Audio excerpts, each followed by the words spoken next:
အားလုံးပဲမင်္ဂလာပါကျွန်မကတော့ဒီနေ့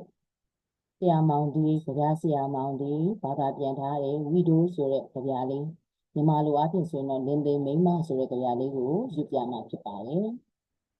သူတည်ပြီးနောက်ပထမနေ့မှာသူမကသူမရဲ့ကြည်မှန်တွေကိုခောက်သိမ်းတယ်ပင်ကူအိမ်ကိုပိတ်စအိမ်နဲ့ဖုံးအုပ်တယ်ပြီးတော့အတောင်တစ်ဖြက်ဖြက်ခတ်လို့ချပြန်မယ်တကယ်ပဲလုံနေတဲ့အိယာကိုကျိုးနဲ့တုတ်တယ်သူတည်ပြီးနောက်ဒုတိယနေ့မှာသူမကသူမရဲ့အိတ်ကပ်တွေတဲကိုလွှစာမုံနေတွတ်ခဲ့တယ်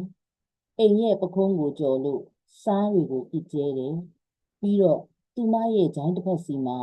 တစ်ပင်တစ်ပင်စီကိုညှက်လို့အဝေးကိုထွက်သွားတော့တယ်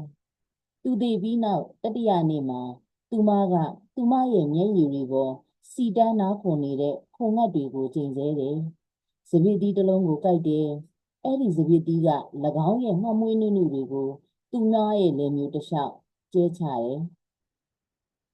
အဲ့ဒီနောက်သူမဟာခြေချင်းထွက်ခွာသွားခဲ့သူယောက်ျားကိုနေဝင်ချိန်အထိအော်ခေါ်တယ်ထိုယောက်ျားဟာတိမ်ဖုံးတောင်တန်းတွေစီကနွေရာသီစကြက်မြေစီသွားနှင်ခဲ့ပြီစတုထ္ထနေ့မှာသူမရဲ့အိတ်ခမ်းထဲကိုကျွဲတအုပ်ဝင်ချလာတယ်သူတို့ရဲ့ဘာသာစကားကိုပြောဆိုနိုင်သူမုတ်ဆိုးကိုထုတ်ပေးပါလို့ပြောတယ်သူမရဲ့ငိုတံကိုသူမထမ်းပိုးတယ်ကြည်တောင်ကိုပြစ်ထည့်လိုက်တယ်ကြည်စံကသူမရဲ့အိတ်ဆက်ချင်းမျက်နှာချက်ကိုဖက်ထွက်သွားတယ်ပြင်စမနေ့မှာသူမရဲ့တကားပေါက်ကျမ်းပြင်မှာသွေးချေရာတွေအလိုလိုပေါ်လာတယ်အဲ့ဒီချေရာတွေနောက်သူမလိုက်သွားတော့ရေမြောင်းတစ်ခုစီရောက်အဲ့ဒီမှာအရာအလုံးကအယိုးထုတ်ထားတဲ့ယုံသားနဲ့ထွက်နေတယ်သူတည်ပြီးနောက်17မနေ့မှာသူမကသူမရဲ့မျက်နှာကိုမြေကြီးနဲ့ဆေးချယ်တယ်လမ်းသွားလမ်းလာတွေရဲ့အေးအေးလူလူအရေးတွေကိုတိုက်ခိုက်တယ်တစ်ပင်တွေရဲ့လဲမျိုးကိုလှိဖြတ်တယ်သူမရဲ့လက်တွေနဲ့ထိတဲ့အခါတစ်ပင်တွေရဲ့အယောင်မဲ့သွေးတွေအငွေ့ပြန်ကုန်တယ်တတမနေ့မှာပိန်လီရှည်မျောလူယောက်ျားတွေသူမရဲ့ဥယျာဉ်မြေမှာပေါက်ခွားတယ်သူတို့ကိုကော်ပလာပင်တွေလိုသူမမှားယွင်းထင်မှတ်မိတယ်သူတို့ဘော်ကအကိုင်းလက်တွေရဲ့ဂျိုင်းနေရာကိုသူမကြိုက်တယ်ပြီးတော့လွှစာမုံတွေကိုမရက်မနာအံပါလေရော